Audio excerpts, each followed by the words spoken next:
David Schuster here. After listening to this episode of the Grobstein and Schuster Zone, make sure you listen to my buddy Fat Mike on his podcast. And then on Wednesday morning, he's part of the Shy Fans in the Stands, which is always fun. Later this week, Danny Shimon returns with his football scouting show Draft on Tap. The following program is suitable for all audiences.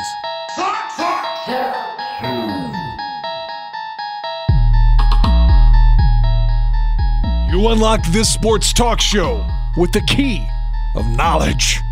Beyond it is another dimension, a dimension of sight.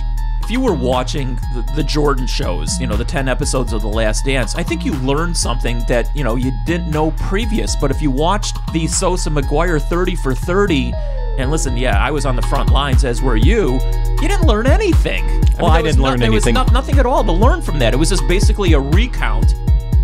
A dimension of sound. We could do a show on all the luminaries that came up and sing the seventh inning stretch over the years. I mean, my God. Some of them were really drunk on top of everything else. I mean, obviously, Ozzy... Ozzy was the worst. Yeah, he was drunk. I think pretty sure Ditka had a few belts in him the day he came up there. Well, the next couple of times he came up, he was in a lot better shape. But the first time, it was pretty hilarious. A dimension of mind. D. Rose, he never should have still been on the court when he suffered that debilitating injury. 1,000%. As you remember, I wasn't there that day. I was with the Chicago Rush in San Antonio, and you told me on the phone what happened. You said, I don't think he's going to play this year anymore in the playoffs, and he might not even play next year, and you were 100% correct. Yeah. You're entering a land of both debate and accord, a battle of wits. You've just crossed over into the Grobstein and Schuster Zone. And welcome into the second edition of the Grobstein-Schuster Zone. He's Les Grobstein, I'm David Schuster, and last week on our very initial podcast, we went a lot back into time and regaled you with a lot of stories. We'll do that again, of course, each and every week, and we'll get to that in just a moment. But Les, we're talking today on the heels of last night's show on ESPN, the 30 for 30 show with Sammy Sosa and Mark McGwire. And honestly, looking back on it, I was excited, but I didn't think it'd be anywhere near as good as all the Michael Jordan, The Last Dances. But after watching it last night, I gotta be honest with you, I was really disappointed in it. The Bulls show was 10 programs over 5 days, 2 each of the days. And what ended up happening, it was more of a St. Louis show. We couldn't stop talking about Mark McGwire around here today. You just don't know when you're going to hit a home run. Obviously, it takes a pitcher, it takes a pitch, it takes a good swing.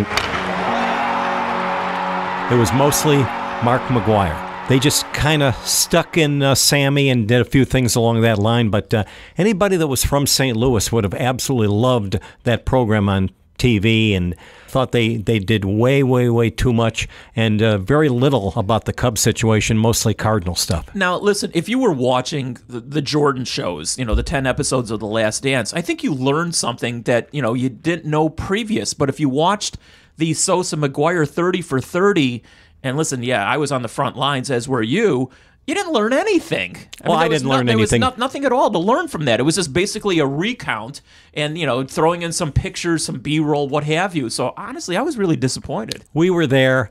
I was in St. Louis when all that stuff went down as well.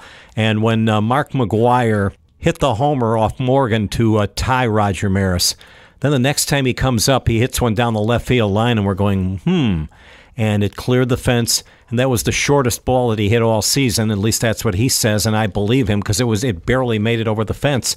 And it was, I'm thinking, I remember when Roger Maris hit number 61, and 62, of course, broke his mark, but I remember when he broke the Babes record. I was 11 years old at the time, and I thought, what did we just see?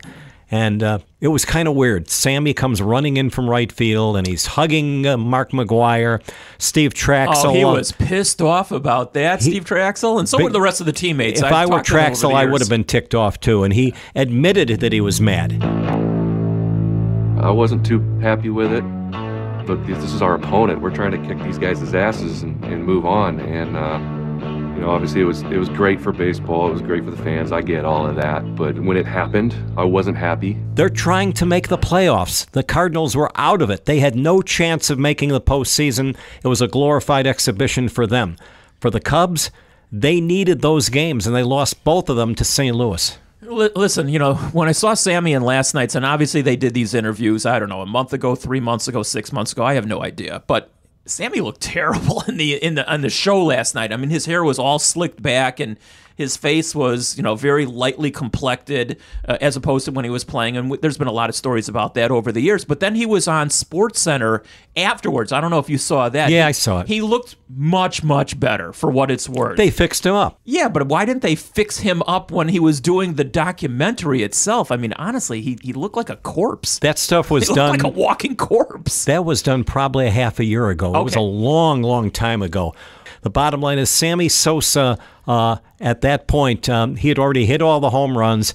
He knew some of the questions that were going to be coming, like, did you do this? Did you do this HGH and all the rest of that stuff? He knew it was coming, and he was prepared for the answers. Yeah. All right. Now, there was a lot of stuff that went into last night's show. Again, the show was Sunday night. We're talking, we're basically recording this on Monday afternoon right now. They didn't really have too many interviews with former Cub players. Yes, they did talk to Traxel, and Traxel, as we alluded to, he was not happy. Was not happy. The only other player that I can recall that they talked to in the show last night was Kerry Wood, who was prominent, obviously, for a lot of reasons. That was his rookie season. And he was allegedly the guy that did something to Sammy's boombox after that game with Cincinnati, which was the last game that he was a Cub for. And by the way, it was not talked about on that thing. He was given permission to leave for that game. He left, and nobody ever made any kind of a point about that. He asked if he could leave. They asked Dusty if he could leave, and he was told yes, he could leave. Well, Dusty gave him permission to leave, but it still did not go over well, obviously, with his teammates. And to this day, it's really the organization's got more a problem with him not really, leaving early that day, more so than even all the stuff that went on with the steroids and the HGH. They were meaningless games. What did anybody care about that? Those games meant zero. Why did people care about it? That's on the players. That's on the teammates of Sammy. They complained about it here and there. And why did they complain? But they didn't like him, to be honest with you. It doesn't matter. Well, but that's the reality. They did not like him, and it was so ironic because Kerry Wood said a lot of nice things in this documentary about Sammy. That he, brought the fans into the ballpark and he was exciting and all that kind of stuff. But did he smash the boombox? Yeah, he did smash the boombox. I mean, yeah, we can say allegedly, but with pretty confidence behind what we're saying that he was the one who did it. So I found that sort of ironic that he was the one. But again, overall, even though Sammy Sosa has given a lot of fans a lot of thrills, and I'm one of them. And that was a meaningless season without him. They're not a contending team. They don't make the playoffs without him. It was the MVP. I mean, it goes without saying. They do nothing without Sammy Sosa. Right. Okay.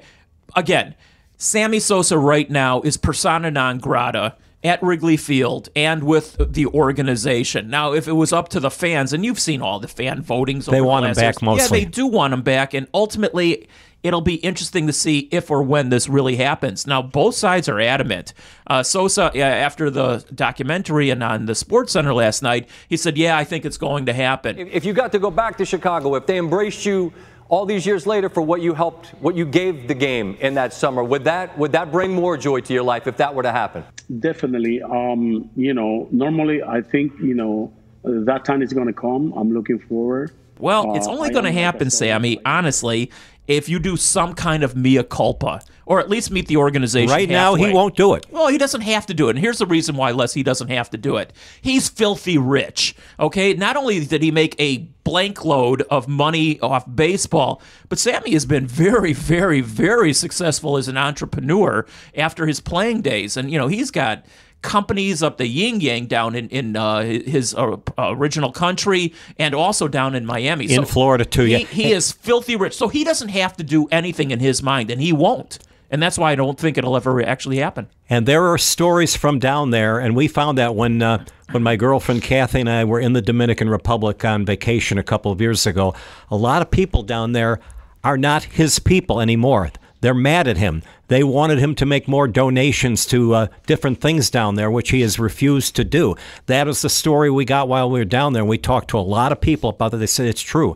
There's a lot of people that don't like anything he's been doing, and they don't like him anymore. Well, and I don't think he really cares. He doesn't care. As long as his bank account is padded, which it is, which is the bottom line. The bottom line is the bottom line for him. He'll never do a mea culpa with the organization or anybody else, and he's just going to sit back and count his dollars. And that makes him happy. That's who Sammy Sosa actually was, Les. If you remember, I mean, he was making oodles and oodles and oodles of money. Remember all the promotions that he had, and actually it was sort of interesting. The one person who they didn't interview in the documentary was Sharon Panazzo, who was the Cubs PR director, who actually set Sammy up to make a lot of money off the field. And I found that very interesting. They interviewed Rebecca. I forget Rebecca's last name. She was also a big help. She worked for Sharon. She worked for Sharon, but they didn't interview Sharon. And Sharon at the end, I think, with Sammy, they did not see eye to eye at the end. It wasn't as bad between those two as it was between Sharon and John McDonough, because John was the guy that fired her. Correct, but that's a whole different story for another day. Anyway, I was disappointed in the whole thing, but I have to say this again. Sammy Sosa, he put money in my pocket, he put money in your pocket, he put money in a lot of people's pockets. So for that reason alone, I hope that someday they do bring him back. It'll be really interesting, but again, I don't think it's going to happen unless Sammy makes it happen, and I think he's got to do some kind of apology for something. Tom Ricketts is very stubborn about it. Sammy is very stubborn about it. You got both people. Both are people that I consider nice people to deal with and to talk to. I have no problem with Tom Ricketts. The bottom line is there are other people. Are you a Republican? No, we're not going down that road. No, we're not talking. We promised we were not, and we're not. During my show on 670 The Score, one of the major rules is absolutely no talk about politics. Yeah, I don't want to go down that road. When they had the presidential election 4 years ago, anybody that brought up whether it was the guy who became president or the woman who was running for president, they're not allowed to talk about them. Did I ever tell you this one? This is not really politics, but it was sort of broadcasting. When Obama first won, what year was that? Was it 2008? I'm terrible on time frames. So he was in Chicago for, I don't know, whenever he won. And David Axelrod, who we both know also, who is his, one of his right-hand guys, we knew him pretty well. David Axelrod, who's a big Bulls fan, was at, Bulls season ticket holder. Also, I had met him on a couple of other things. And we put a call into him, and I was doing a show that night, and it would have been the coup of coups. It didn't happen, unfortunately. So this is another chapter in a book that I'll never write. But we came close. We came close to getting him on. Obama, just for a couple of minutes, just to say that we had him on the night that he, captured either the first or second time. I forget which one it was. Anyway, I digress. We're going to have Bruce Levine on. Speaking of Bruce and I ran into Jimmy Carter when we covered the World Series between Atlanta and Minnesota. And sure enough, we went to the library, and here was the president, and I remember Bruce goes up to the guy and says, Mr. President, and he did the tomahawk chop for him right there because he was obviously rooting for the Atlanta Braves. But it was kind of cool to see him in there. The other time, and this was set up by Sharon, and you may have been at the ballpark that day, they set it up so that you had the then President of the United States there, and they had members of the media in line to meet him. Are we talking about Reagan? Who are we talking about? No, we're talking about a president that came up quite a bit after him. Bush? Nope. A Democrat. Oh, Clinton. It was President Clinton. Okay, because I do remember. And they had Hillary there one day, too, and she was actually in the press box, and we met her. But President Clinton was there, and we got to talk to him. We could do a show on all the luminaries that came up and sing the seventh inning stretch over the years. I mean, my God.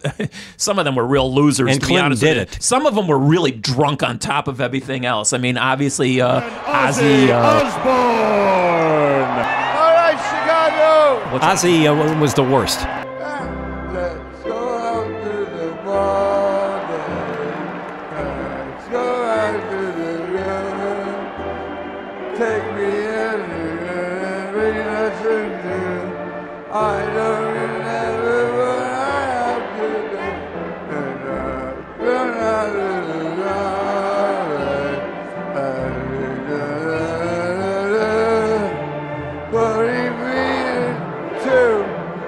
strikes, you're out at the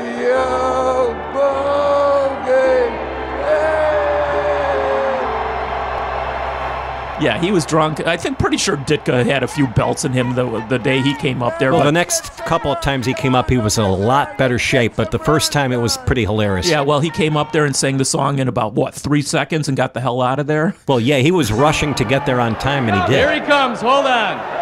Hold on. This is a dramatic pause.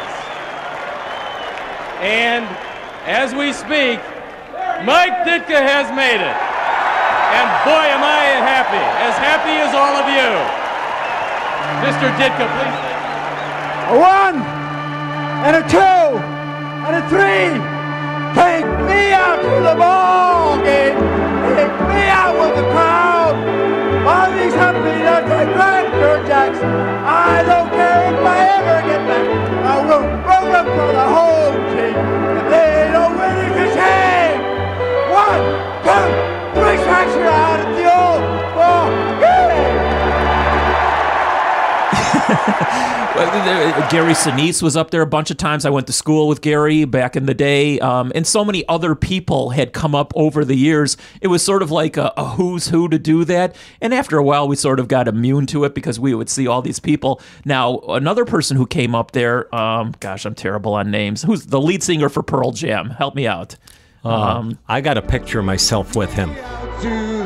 Eddie Vedder. It was Eddie Vedder. So Eddie Vedder came up and did it. This is a long time ago. And then Eddie, back in those days, I was sitting in the front row. So was I, and George Hoffman was too. Right. And maybe you were sitting next to us that day. So he was sitting between George and me. Well, Eddie Vedder came and he was sitting next to me, and I got him on the phone with my wife at the time, and she was, she didn't believe me. I go, hey, Eddie Vedder's here. Do you want to talk to him? Because she was a big, music junkie. And he gets on and he goes, this is Eddie Vedder, blah, blah, blah, blah, blah. And she goes, no, it's not. No, it really is. Did he start cussing? No, he didn't cuss or anything, but he said, well, I'll come on over for dinner if you'll make dinner or something along those lines. She did not believe me. It truly was Eddie Vedder, by the way. He's a huge Cub fan. He's a huge Bulls fan. Yeah, now there's a lot of other VIPs or people from the entertainment field, and I don't want to get in trouble here, but there was one actor who's been in a lot of movies. I don't know if I should do this or not. Probably shouldn't. I should do it? Okay. John Cusack was such a jerk. John Cusack, this is during what I forget. And his sister has been involved as well. And she's really, Joan. Yeah, she's really nice. But anyway, Cusack and Jesse Rogers was, doing a show back at the Score back in those days. He goes, well, get somebody on. It was before one of the games, a Sunday night game or something like that. So John Cusack was there, and he was taking fly balls in the outfield. So he came into the dugout, and we were going to get him on just for a couple of quick minutes. And, Jesse, starts going into one of his long oration questions, and Cusack, at first he didn't want to do it, and then he said, okay, I'll do it. He picked up the phone and he sort of flung it at me. I guess he didn't want to do it, ultimately. Good point. So he made me look like a real idiot. So I picked up the phone and go, Jesse, sorry. He decided he didn't want to do it. I guess he didn't have the script in front of him to be able to talk to you, so he just bailed out. Anyway, that was a sour moment, me looking at him, and I like a lot of the stuff. The thing with Eddie Vedder, though, he was not doing interviews. He still rarely does interviews, but he got along great particularly with George and me. And he told Chuck Wasserstrom, who was one of the assistants to Sharon Panazzo, that was the most comfortable he ever felt sitting in front of some people. And I knew he was a real baseball fan when he got out of his seat. He went to get a hot dog, which is right down the hall, as you know. And when he got back there, before he came back actually to his seat, he said, can you give me a fill? Which means, can I get a fill on my scorecard? Then I knew he was a baseball fan. Yeah, Eddie Vedder obviously was really great. He was very close with Kerry Wood because Kerry Wood told us a bunch of times that he was able to go up on stage and play with Vedder. He was closer, though, with Jack McDowell of the White Sox. Well, McDowell, of course, not only a great pitcher, but he also played guitar. Yes, he did. He had his own band. But, Kerry Wood, ironically, the starting pitchers forever in baseball would pick out the music that would play on, the speakers before the game. And I didn't know who Pearl Jam was initially when they first came out. Well, you know now. But when Kerry Wood would pitch, he would blast the Pearl Jam music in the clubhouse.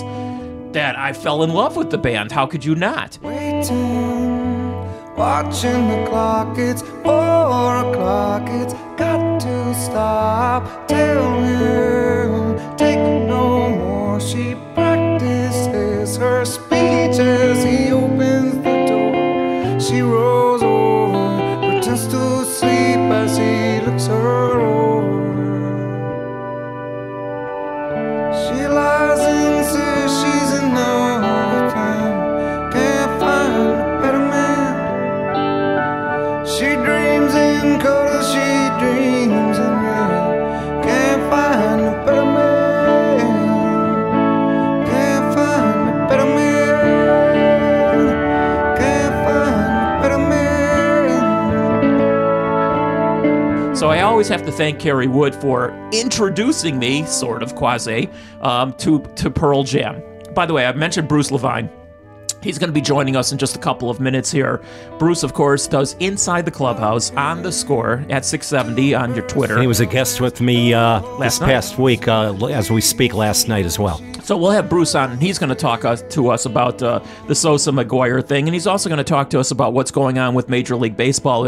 And less before we even get to Bruce, you know, as we speak right now, it's still acrimony between the owners and the players. This is what's still going on, which is just blows me away. It always is. Well, but it's still going on, meaning that, what is today? Today is June, as we record this, June 15th. And they've had now pretty much a month to try and figure this out, to get some kind of schedule in. And here we are getting down to the final nitty-gritty days. And there's still going to be the baseball here, and we'll talk about that in just a moment also. There's still going to be baseball here, but they keep fighting with each other. And the public around the country, there's so much BS going on. They're getting sick and tired of this crap. Right, exactly right. That's where I'm going with this. And I just don't understand. These guys, and we've heard this before, they might be killing the golden goose for the umpteenth time. Now, ultimately, there's going to be a schedule. It could be mandated by Rob Manfred. It could be 48 or 50 games. If they end up having a 48 or 50 game schedule, are you going to take that serious? I mean, I'll be thankful. It's our job. We have to. Right. As a reporter, Les, obviously I'll take it seriously because, you know, it's our job, like you say, and we'll be out. Hopefully we'll be at the ballpark. That still, you know, remains to be seen. But as a fan, a 50-game schedule to determine, you know, playoffs and into the World Series, I mean, I know it'll go down in the record books, but I just can't take it seriously. A lot of people are not going to take any postseason seriously. They're not going to take any who's going to end up winning the American and National League are going to be kind of combined. You're now going to have 3 leagues, West, Central, and East. You're going to have 10 teams in each. 5 in each of them would be an American League team. 5 in each would be a National League. Who would be considered the National League champs and the American League champs in this particular season? Nobody, because they're meshing them together. And I know why they're doing it, but I still think it's kind of stupid. Well, they're doing it for money. I mean, that's why they do everything. Again, as always, the bottom line is the bottom line. And the same will be true to a lesser degree for hockey and for basketball. I mean, hockey, at least they're going to have, if it all goes well, we'll have a postseason, I don't know, Stanley Cup playoffs or whatever you want to call it. Basketball it's basically going to be done in the studio down in Some people in don't even want to do that. Kyrie Irving right now, as usual, he's causing a big problem there, and he's a little bit of a big mouth, although we got to thank him for hitting that one shot against Golden State to prevent them from taking their 73-win season and adding a championship. Thanks to him, they got beat, so the Bulls still had the best season ever. They won 72, and they won the title. Some of his concerns, Kyrie Irving, are legitimate. I totally understand them. However, ultimately, they'll be playing basketball. Ultimately, they will be playing hockey. Ultimately, they will be playing baseball. Isn't he also the guy who thinks the earth is flat? Kyrie Irving? Yeah. Is he the person? Have you ever like gone to the edge and see if you fall off? No, I'm just kidding. Wait. You know what, Les? I hate to do this, but I'm going to do it. Someone told me to bring up Pluto. Pluto is the 9th planet in the solar system. It always has been. It still is. And anybody says, no, it's a baby planet, those people are full of last week's lunch. They're full of crap. All right, I brought it up, and now we're ending with it right now. All right, we're going to go to the Bruce Levine on the phone lines in just a second. Hey, it's Aldo Gandia of the Barroom Radio Network, and if you like what you're hearing, all you have to do is subscribe to the Bears Barroom Radio Network, and all of your podcasts will be downloaded onto your phone or whatever device you usually listen to podcasts. We've got a new show coming out almost every day of the week, so give some of our other shows a listen. Now back to the Grobstein Schuster Zone. All right, right now, why don't we bring in a good friend of ours, a peer who all of us have been doing, the three of us have been doing talk shows in clubhouses and press boxes over all these years. And, of course, I'm talking about my friend Bruce Levine, who does Inside the Clubhouse each and every Saturday throughout the entire calendar year on The Score, WSCR. And you can follow Bruce, of course, on Twitter at MLB Bruce Levine. Bruce, how you doing today? I'm doing great. It's always comfortable and easy to talk to you and Les because we've been doing our own talk shows in press boxes and on the air for the last 40 years. At least. I mean, but we're all still young, isn't that correct? Allegedly. A couple of you are. I was telling David earlier when we covered a Braves World Series in Atlanta, and we went over to the Jimmy Carter Museum, and you did something that very few people were able to do. You got the President of the United States to do the tomahawk chop. He did that for you in the booth there, and actually in the library, and that was kind of cool. It was, it was surreal that you and I were there in the afternoon before a night game. We always went to the park early, but this was probably 10, 11 in the morning, and we went there, and there was not a soul in the entire museum. You were in one section looking at some historical perspective. I started walking through the hallway, and who comes walking straight toward me was former President Jimmy Carter and 2 Secret Servicemen. I put my hands at the side, stop. He comes up. I introduced myself. He said, gee, it's great that you're here. And the rest of the story, as you told us, was right. But, how unique. You're in Jimmy Carter's museum, and who is walking at you with nobody in the entire museum except you and I and 2 other 2 Secret Servicemen with the president himself, and it was a fun experience. And when he does this to the tomahawk chop, that was pretty funny. It was actually pretty neat. Now, that's a great story, but on our next edition, Les is going to tell you about the first president he ever met, and that was George Washington when he was carving the teeth for him. So stay tuned for that one. I mean, how about that for a cheap what promo? An arm he had, right? Well, he threw it across the Potomac, yeah. Yeah, but you met the funny thing about that quarter is that his likeness was not even on it yet. Yeah, but David met Abe Lincoln back in the day as well. All right, well, that's still 100-plus years from what we're talking about, so you're still older than I am. All right, let's get into this. The Sosa McGwire thing, and you and I talked earlier today, Bruce, I just thought it was weak. I mean, and it came on the heels of, obviously, The Last Dance with the Jordan stuff, which I thought was magnificent, but I didn't learn anything from watching the McGwire-Sosa, thing, so I was disappointed from that aspect alone. I really enjoyed Sammy wearing like a tuxedo-type suit and a red flower, and just being the happiest guy in the world to be doing it and getting an opportunity to talk about the idea that he loved playing in Chicago, he loved playing baseball, he loved '98, and that he was happy to make it more fun for McGwire and everybody else because he always loosened him up. And McGwire, I think, really owes him a tremendous debt of gratitude for making it a lighter moment and a more fun thing with both of them in the race. Sammy, was competitive and wanted to win, but ultimately it was baseball and a fun race, and I think that came through for me tremendously. That and that Sammy really wants to be back with the fans in Chicago, and I applaud him for not hammering the Ricketts family or the Cubs for not bringing him back, but just saying, I want to be with my fans. I want to be back with the people. And I thought he came off very well in the thing. Sammy came running in from right field when that magical home run was hit by Mark McGwire, the shortest home run he hit all season, and that barely made it down the left field line, and it did barely go over the fence. Down the left field line, is it enough? Gone! There it is! 62! Touch first, Mark. You are the new single-season home run king. And then Sammy eventually came running in and was hugging Mark McGwire at that point. But then Steve Traxel, who, as we all know, is noted as the human rain delay because he took forever and a day in his games. Usually, I used to call those games a David Schuster special because they took forever, and David hated those kind of games. The only pitcher worse was Scott Sanderson, and I love Scott Sanderson, God rest his soul, but he was the slowest pitcher I've ever seen. But go ahead, Les. The thing about Trax, he gives up that home run.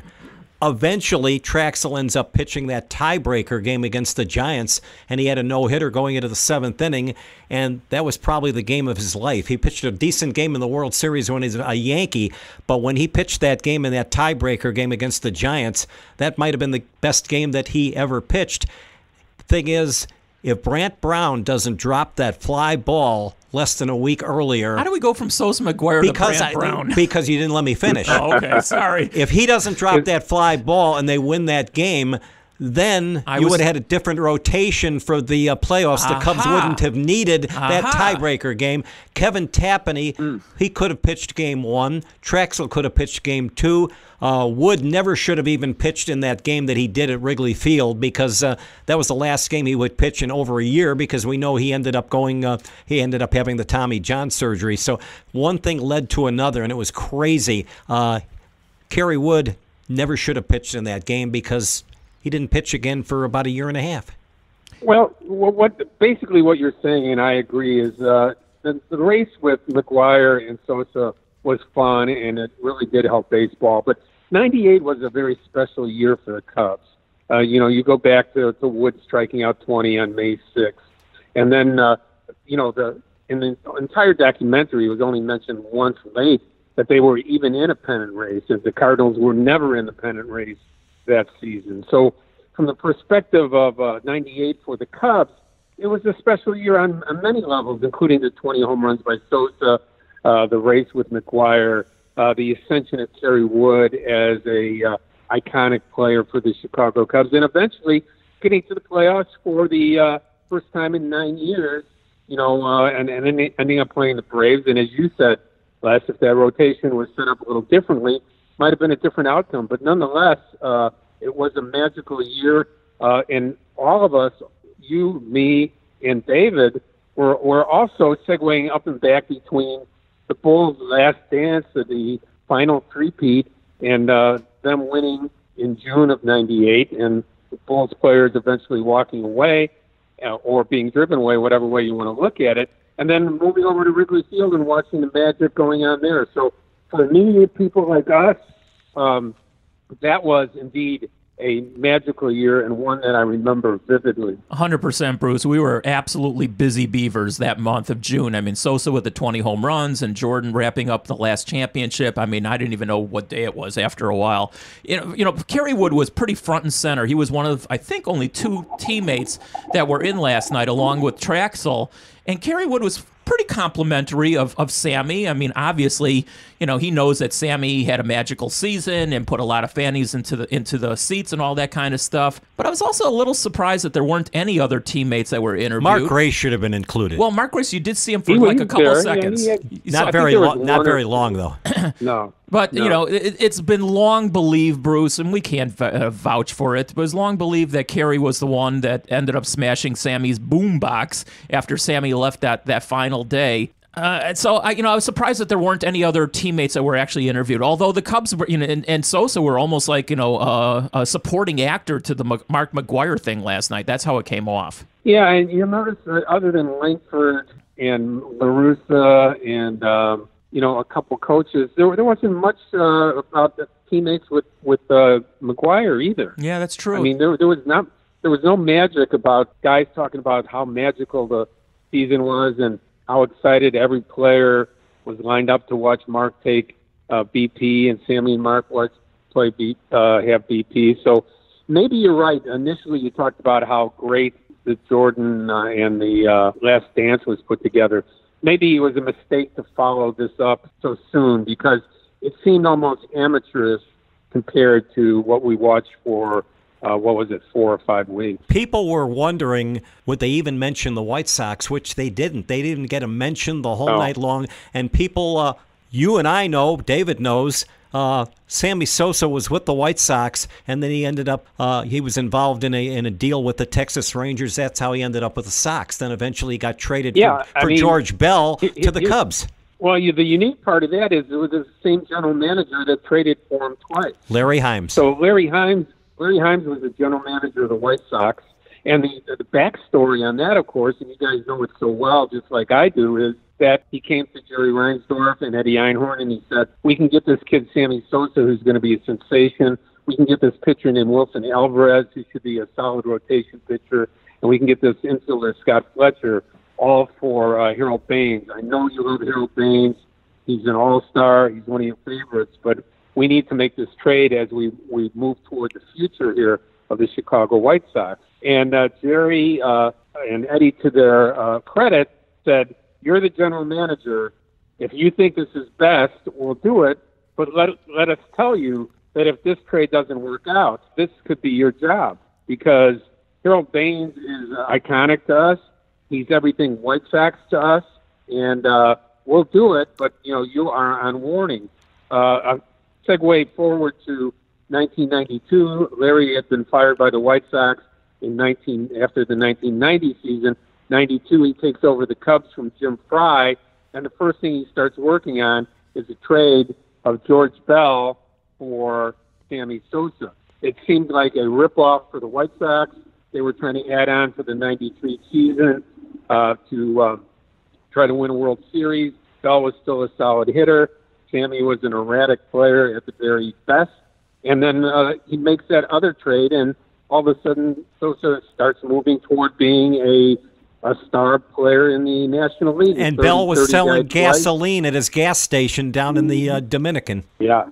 So, I mean, the understory was a good one. I guess for the credit of the guy who put this together, he probably felt that was too obscure to put into something that was about McGwire and Sosa in 98. But honestly, not to mention that he played for the White Sox for 4 years, and that it was a huge trade with the White Sox and Cubs for Sosa to go to the Cubs, inner-city-wise. I mean, I think that was, that's just like saying, nobody will notice. You know what, Bruce? If we're teachers, we'll give them a C- D+ for the production of that. But anyway, we're harsh graders. Yeah, there were good parts. I thought the last 30 or 40 minutes were good, and especially McGwire talking at the end about how he regretted doing steroids, how he has to regret it even to today that he's paying the price. And from what I got from that, it was paying the price as admitting that and hurting his career, but also that physically he doesn't appear to be the man that he'd want to be right now at whatever 50 years of age that he is at this point in time. Hey, Bruce, a final thing on Sosa and McGwire. Afterwards, first of all, Sammy looked terrible in the documentary itself, and he looked much better afterwards on SportsCenter. I'm sure you probably saw that as well. But, he did say on the SportsCenter interview afterwards that he said he thinks he will be back with at some point in front of the fans at a convention, Wrigley Field, what have you. I don't think so, Bruce. I really don't. If Sammy Sosa wasn't as financially lucrative as he is, and let's face it, he made almost as much money outside the game as he did inside the game, then I'd say, maybe he would have to do something to bring himself back to the Cubs and the fans in Chicago. But because he's so filthy rich, I just don't see him bowing down to the organization to do whatever they want him to do. Am I looking at this wrong? No, you're not. There were some parameters that Tom Ricketts and his family set up for Sammy to be able to come back, and part of that was to come hat in hand and apologize. For what, I'm not quite sure. I mean, obviously, we could read into it that Sammy did some form of steroids or performance-enhancing drug, and they'd like him to admit to that. Maybe more importantly, they want him to apologize for walking away from the team at the end of the 2004 season, that last game where he said he got permission from trainer Sandy Crum through Dusty Baker to walk out. Most people thought he just left. And unfortunately for him, the video of him leaving the ballpark and the time that he left on the security tape was played on the news over and over and over again that last night of the season. And it made him look horrible. He never came back. They traded him to the Orioles in that offseason. That's the infamous Mike Fontenot trade. And the rest was Sammy never had his chance to say goodbye to the Chicago Cubs fans. He never had a chance to thank them. They never had a chance to thank him. And some form of closure I think would be great down the road. It would be. David and I were in Washington because the Bulls were playing the Washington Wizards in the playoffs. And you might remember that evening we went to a Wizards home game at old Robert F. Kay Stadium. But that afternoon I went to Baltimore and covered a game because I wanted to see Sosa. And I was not the only Chicago reporter there. Other people that were there covering the Bulls also took the train ride to end up seeing him. And we were talking about, because the Orioles were supposed to play the White Sox a week later in Chicago. He says, I'm not going to be there. I said, do you really care? The White Sox fans used to treat you like crap anyway. And he laughed. He says, you're doggone right. I was one of the only people he gave legitimate answers to. Most of the other people, there were a couple of writers who couldn't stand me. They said, I don't know how to say this. We're glad you were here because Sammy answered your questions and he ignored the rest of us. Hey, Bruce, let me change subjects real quickly here. We're recording this at a certain time. By the time people listen to this, maybe later in the week, the whole thing has changed 1,000%. There is going to be some kind of baseball. It goes without saying. It's going to be obviously an abbreviated season. So I'll make this a sort of a generic question. They're going to come to some kind of agreement, but they both the owners and the players and everybody involved, they've done such damage yet again to the sport. Don't they get it? I mean, don't they understand that they keep, I don't know if they're going to have another home run chase with McGwire and Sosa in the future, but don't they understand that they keep killing the golden goose by being so acrimonious with each other? Well, it is unfortunate. And, the old adage, money talks and Les and Bruce and David walk. It's true. I mean, you can use the word bullshit. Yeah. I mean, it's just, it's the same thing. I mean, here's the sad part. They agreed to all of this stuff on March 26th. Now, the rest is just semantics. The rest is just primping and posing for an arbitration hearing so that they're viewed being in the right, both sides. It's already agreed upon. It's written in the deal on both sides that the commissioner can say how many games and when to show up, and the players get prorated amount of money for the games, but if fans aren't in the stands, it can be revisited. All that has been done with no conclusion. So I imagine that if we don't have a change, today being Monday, the day we're taping this, I would say that Rob Manfred in the next 2-3 days implements something between a 55 and 60 game season with the same format for playoffs, no expanded playoffs. That all has to be worked out through collective bargaining, and that's not going to happen. I'm hoping there's a change of tone and they get it done together because it would make for expanded playoffs and a more harmonious, more watchable product for the fans coming down the line. But, these two sides never agree on much, so I can only be hopeful that it gets done. Harmonious. How about acrimonious? That's more like what it is at this point. It's ridiculous. The more they move along, I mean, you and I remember a lot of the things that Bud Selig did, and he gets blamed for a lot of the stuff that's happened in the past. He had no choice. Everything was in the hands of the Players Association, and after the Players Association no longer was in charge after the U.S. Congress took over, that was the only thing that actually Donald Fehr was forced by the Congress of the United States to finally play ball with them.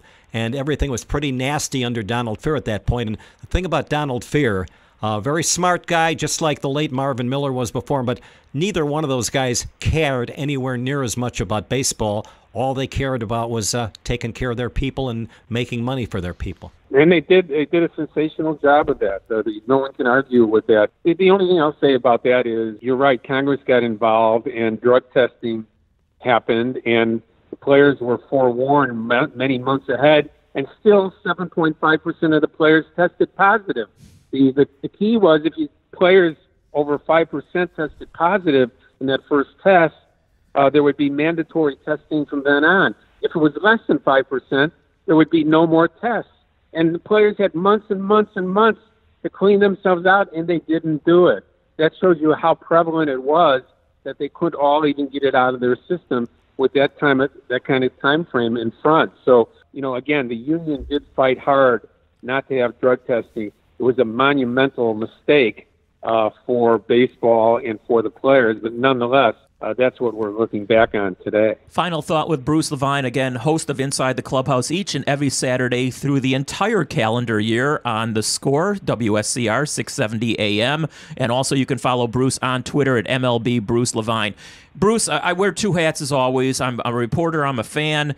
The reporter will be thankful that there will be some baseball. It's also some work for everybody, yada, yada, yada. And I'm tired of sitting in my living room. I'm just going crazy there. But, as a fan, honestly, a 40, 50 game season, whatever it turns out to be, it's just really hard to take it serious. As a fan, put on your fan hat for a second. Are you going to take it serious? Forget the reporter hat, but as a fan? Not much. Okay, no, that's what I no, thought. I'm not. Because there's not going to be any interesting records to look at. Some pitcher that goes 7-2 will have the most wins, for a team or a league. Somebody that hits 18 to 20 home runs will be the home run champion.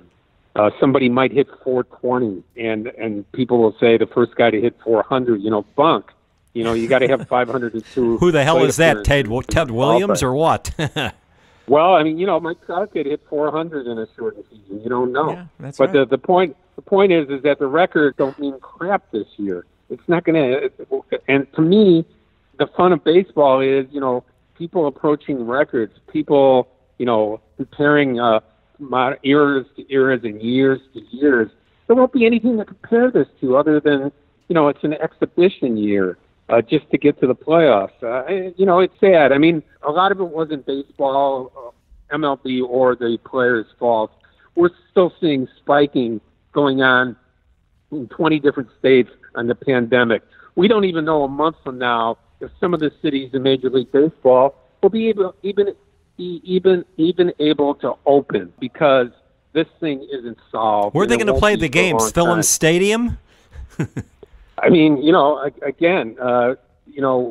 probably we're a month away from baseball starting at the very earliest, and just from what's going on out there, the country might not be healthy enough to go ahead and have any sports whatsoever until 2021, and maybe into spring or summer of 2021. It's all very sad, Bruce, but I think there will be some kind of baseball. And listen, we'll be there. I know you'll be there, of course, and I hope to be sitting. Coverage is going to be really strange. From what I understand, reporters will not have any access to players, will not have any access to coaches or managers, and will kind of be reporting on Zoom and getting all their information and interviews on Zoom with people in press boxes spaced out 6, 8, 10 feet, working in limited amounts. So it's going to be as odd could be being a reporter and giving news back to the fans this year as well. It is truly the Twilight Zone. 2020 is going to go down as just the weirdest maybe year ever in the history of mankind. Bruce, we appreciate you joining us. I'll look forward to seeing you real shortly.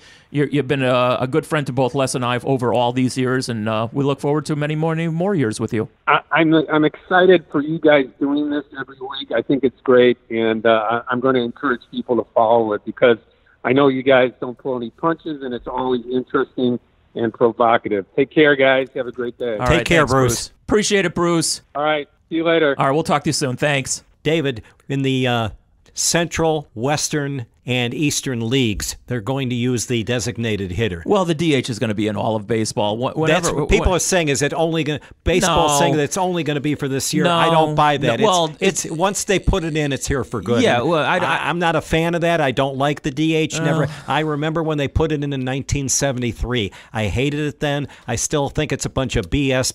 Baseball is supposed to be a 9-person game. You and I played enough softball games where you had 10 players. Now they're making it permanent in baseball. I'm just not a fan. I'm not. And people say, why don't you come into the 21st century?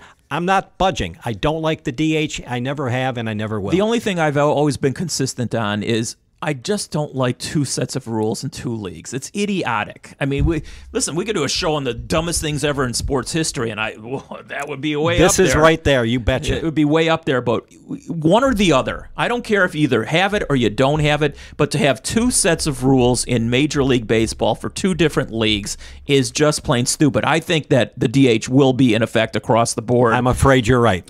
Because the Players Association will benefit by having an extra player on the rosters. Major League Baseball will obviously get some kind of concession. Although right now, these two sides hate each other. They're the Hatfield McCoys for the umpteenth time, which is so insulting on top of being stupid, because look what's going on in the world, much less this country right now, that people are dying, that people are out of jobs. There's such a disgrace that's going on in society right now, and yet the billionaires and the millionaires are fighting with each other. It just blows me away. Yeah, people are going to have absolutely no sympathy for those people, and the owners, they're not millionaires like you said. They are multi-billionaires, and that's just the way the whole thing is going. So am I going to change my thought on the DH? Not a chance, but doesn't matter what I think.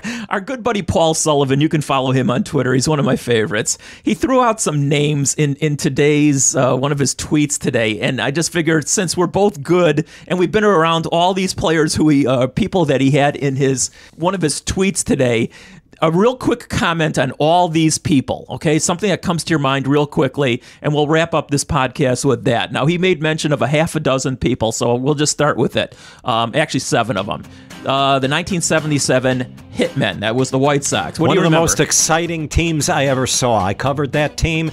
They had Richie Zisk and Oscar Gamble. That was the good news. The bad news, they were free agents. They were both gone after that season ended. And by the way, when especially Zisk came back as a member of the Texas Rangers that following year, did he get booed big time. The fans did not remember how great he was a year earlier, and I told him, I said, I feel embarrassed for you. He says, no, I understand it. But Oscar Gamble, same thing when he came back originally as a Padre, and then he went to Texas with Richie Zisk, and they both came in together later that year. So that was a very fun, exciting team. The reason they didn't win anything, 1, Kansas City didn't lose a game hardly in the last month, and B, the White Sox had a terrible bullpen. They had Dave Hamilton, who we used to call Dave Hamilwalk, and that bullpen was just downright brutal.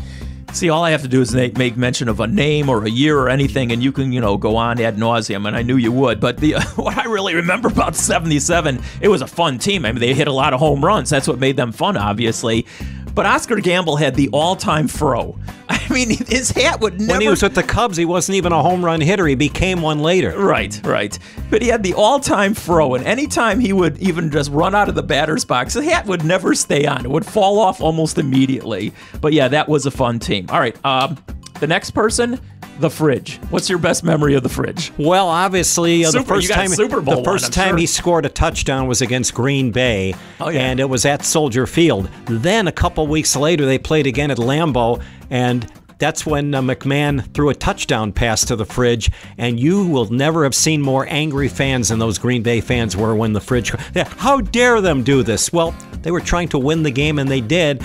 And then, of course, he did score a touchdown in the Super Bowl. Mike Ditka, to this day, will tell you that was the biggest mistake he ever made. Peyton should have had the ball, and he should have scored. 100%. That was Ditka just getting carried away with that thing. Okay, so I have a little bit different tact. My favorite memory of the Fridge, and there were so many, it was actually a training camp in Platteville one year, and I'm terrible on years, as you well know, Les. But back in those days, the media, which subsequently sat separately from the players, okay?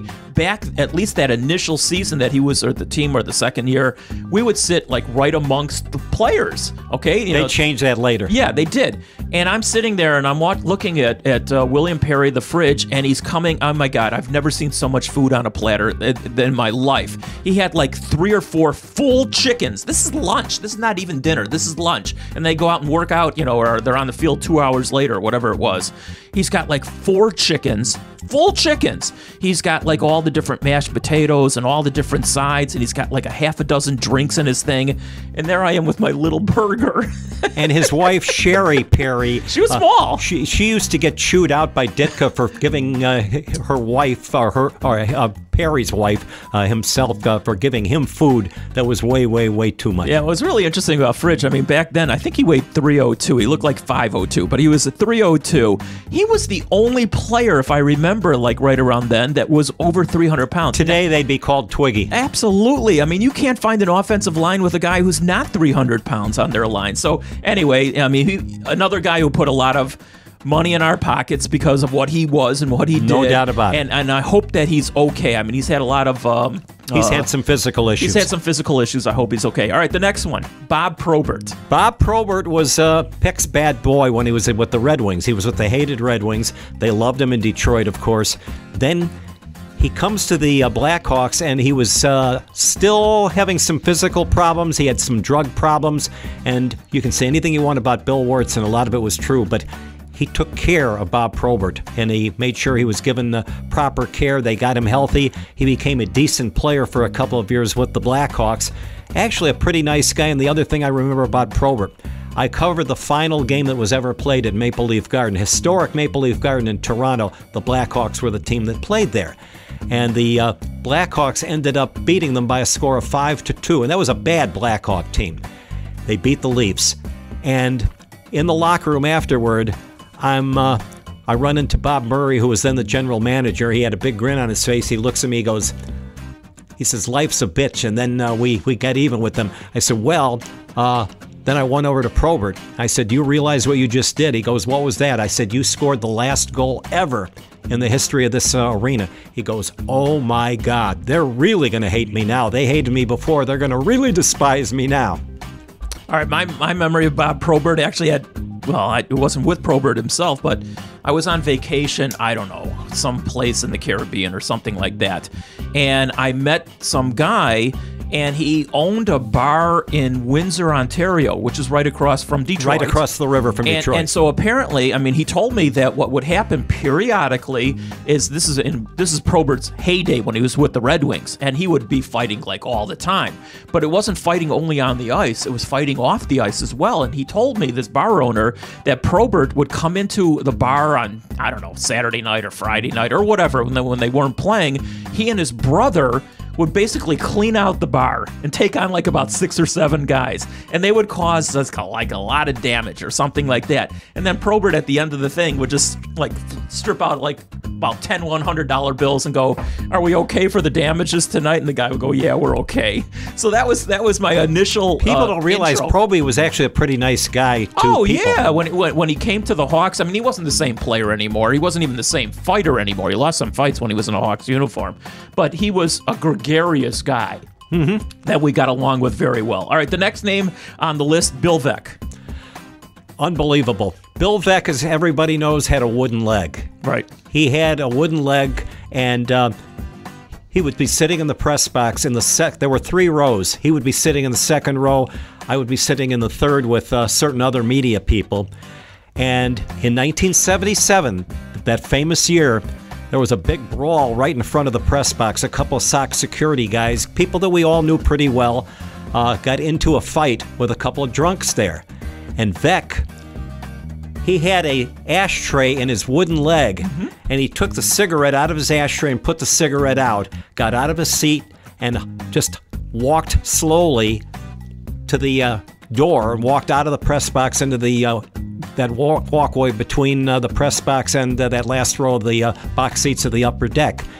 And he grabbed a couple of those guys one at a time by the neck and beat the crap out of them. I mean, here was a guy who had a wooden leg, and this guy, the guy who was being attacked by Bill Veeck himself, was actually beating up on a couple of Sox security people. And who ended up breaking the whole thing up? It was Bill Veeck. He got done, walked back into the press box, had to sit down right in front of us, lit another cigarette, and continued to smoke like crazy. One of the all-time characters, and I'm going a little bit like where you just went. Yes, Bill Veeck did have an ashtray in his wooden leg, and he was a chain smoker, and he would just basically, smoke. And it killed him earlier than it needed to. Yeah, unfortunately so. And he, I mean, the first time I saw it, I was right out of college, and I'm sitting up in the old Bard's room at the old Comiskey Park. Oh yeah. By the way, why did they call it the Bard's Room? To this day, I don't know why. I don't know entirely, but it was named that all the way back in like the 20s. Okay, and what that was is where the media and a lot of dignitaries would either eat dinner before the game or drink after the game. Boy, did Roy Rivas have unbelievable meals for us in there. Yes, he did. He was the gentleman who was in charge of all the food for the media and the incredible. VIPs. Anyway, so Bill Veeck, especially after games, would regale people with stories. It didn't make a difference if they won or lost. He was the Pied Piper, and he would sit there and, yes, chain smoke and put the cigarettes out in his ashtray in his leg, but he could drink the whole room under the table. The man had a capacity like nobody else. And I'm sitting there, I'm 21, 22 years old at the time, and I'm freaked out by this, that I'm sitting with Bill Veeck, and I'm back in the background, but everybody else is just drinking like no tomorrow. It's just such a cool experience. The only person that was sober was his lovely wife, Mary Frances Veeck. Yeah, she was something else. All right, Leo Durocher. Leo Durocher was great with kids. He signed autographs. He was terrific with everybody. But boy, did his players hate his guts. Yeah, they absolutely hated his guts. If you saw the movie 42 about Jackie Robinson, Leo Durocher, when Robinson was a rookie, Durocher was indeed suspended for the entire season because he was messing around with, shall we say, some ladies of the other gender.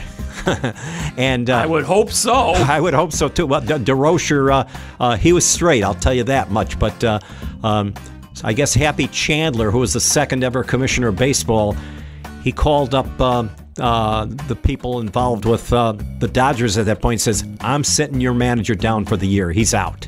They basically said, you can't do that, you bleeping SOB, whatever. And he did not manage that year. All right, this is really off the beaten path again. It was so funny how we look at things differently. Leo Durocher was in 2 episodes on TV that you'll remember. The Munsters, among others. And also with Mr. Ed. And Mr. Ed. Hello, I'm Mr. Ed. A horse is a horse, of course, and no one can talk to a horse, of course. That is, of course, unless the horse is the famous Mr. Ed. Go right to the and they had Mr. Ed running the bases. So hysterical. I mean, here's Mr. Ed. I mean, we'll get the clip of that one too, I'm sure. Mr. Ed comes around in third and he slides into home. And he's got the bat in his mouth and he's swinging. And Leo Durocher is actually playing it straight on the TV show. Slide in! Slide! No, that's the smartest horse I ever saw. Well, he's not so smart. He forgot to touch second base. And also when Herman Munster was there also, it's just classic stuff. Absolutely. That's the first thing I think of. All right, Derrick Rose.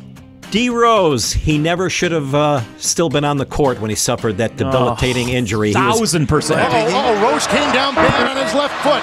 See him holding onto his knee and down. A lot of people who are big Thibodeau fans, as you remember, I wasn't there that day. I was with the Chicago Rush in San Antonio, and you told me on the phone what happened. You said, I don't think he's going to play this year anymore in the playoffs, and he might not even play next year, and you were 100% correct. He should not have still been in. That game was won, as we all know. Doug Collins had yanked all the starters out long took everybody ago, out of there. And I'm sure everyone around the country is going to say, why was he in the game? And the very stubborn Thibodeau left everybody, including Rose, in there. And people say, well, he might have got hurt anyway. That is bullcrap. He should not have been on the floor. And maybe he would have got hurt, maybe he wouldn't have. But the stubborn Thibodeau kept him on the floor. And a number 8 seed, Philadelphia, beat a number 1 seed in the Bulls. Well, first of all, Derrick Rose gave me so many memories. I mean, obviously, his rookie of the year, and then the second year he was the MVP. And he did some things that were just fantastic. I mean, he came from behind and block shots from behind off the basket. Some of his dunks, one-handed, two-handed. I did some of his games playing for Simeon in high school. I'm glad you made mention of that. I got to do a couple of them on TV. The championship game when they won his senior year against Farragut. He was was it against Farragut? Yes. Okay. He was the MVP. I don't think he scored more than 2 or 3 or 4 points, but he was so all-arounded in that game. State tournament I'm talking about. That was in Peoria by that time. Right. He was, I mean, Derrick Rose was so good. Derrick Rose didn't come across as the smartest bull, but actually he was a lot smarter than people thought. And a nice kid. A really nice kid. It was unfortunate. I was one of many people who thought that he should have come back sooner. But after a while, after talking to a lot of people, and B.J. Armstrong was his handler, and his brother also was obviously front and center, they were very nervous about their coach, Tom Thibodeau, because, when Rose got hurt that season, ultimately the game that you're talking about in the playoffs against Philadelphia, he had already had 5 injuries that season. Yep. 5 injuries. He's your franchise player. Why he was on that court that day? Thibodeau treated him miserably. Well, actually, they were very close with each other. Derrick. They got along, but he still was a stubborn mule. I'm talking about this. Well, there's another game with Tom Thibodeau where he had Luol Deng in, they were up by 20 points in the fourth quarter with a couple minutes to go, and Luol Deng took an elbow, and I remember, who was the white center on Philadelphia? He played at Washington. I'm terrible on names. They had a couple. Anyway, the guy elbowed him in the mouth, and he had his teeth were all rattled. He was in the dentist chair the next morning. Why was Luol Deng in a game that they're up by 20 with 3 minutes to go? Because Thibodeau was a stubborn jackass. 100%. So that's why, unfortunately, Derrick Rose with his handlers and everybody else, they did not bring him back. I didn't totally understand that at the time, because when he was medically ruled to be able to come back, I thought he should have come back. But in retrospect, I totally understand. Do you think BJ helped keep him out because he was still mad that he didn't get the job and Paxson did? There's always that possibility. I'll just leave it at that. There's that possibility. All right, one last one, Les, before we get out of here. I don't know why Sully put this in there with these other names. Ray Rayner. Oh, cool. For those that are not too familiar, Ray Rayner, who was a native of Queens, New York, but most of the time he made his home here in Chicago. He worked for Channel 9.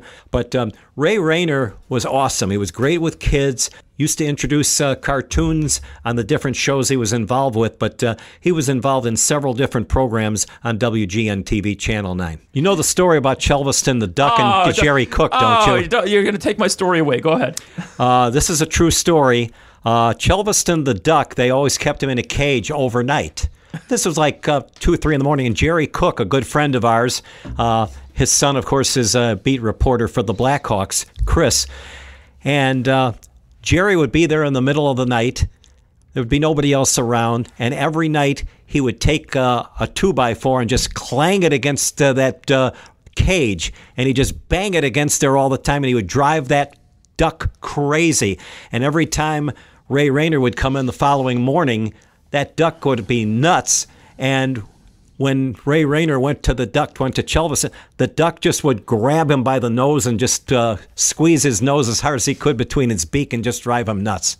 All right, my Ray Rayner story, and help me out with this, Les. I mean, I forget which show it was. I mean, he was on a lot of shows. He was on Bozo, obviously. And he was a great actor, too, by the way.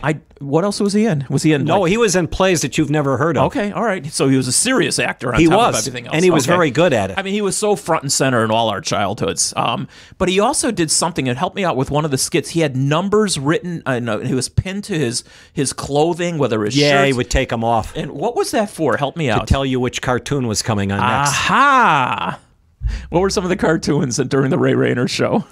Well, a lot of them were the Stooges, because you had the old Odeum Theater, which he was part of, and they would play that, and there would be some other regular cartoons as well, and stuff that kids used to like watching. Watch Cargo with his pals Spinner and Paddlefoot in another. Do you know in the deep there's adventure and danger? That's where you'll find Diver Dan. That's all, folks. Yeah, I love it. Again, big part of our childhood. All right, that's probably it for today. What we are going to try and do going forward, we're going to try and make this a little bit more interactive, because we want to have the people who are listening, who are big fans of yours, Les, for sure. And we're going to try and get them involved even more so. We might even pull somehow or another the old quickie quiz, of which you were famously noted for back in Sports Phone days. That goes back to 1977, too, because that was the year that Sports Phone was founded. You would join us the next year in 1978. I did. That is correct. So we're going to try and see if we can figure this out, how to make it interactive, the quickie quiz, and have people who can, contact us somehow, some way, and get them on these podcasts, and also have them give us some suggestions what we can do going forward. We'll figure that all out. We're still in the fetus, infancy of our embryo, even part of our podcast life. But we'll figure it out. So we will, and it'll be fun for everybody involved. As always, it's just fun sitting next to you talking. We had a blast, and we'll look forward to a lot more. And we'll talk to you all next week. Take care, everybody. Audio clips courtesy of Major League Baseball, ESPN, and Sony ATV Publishing, SME, on behalf of Epic Legacy.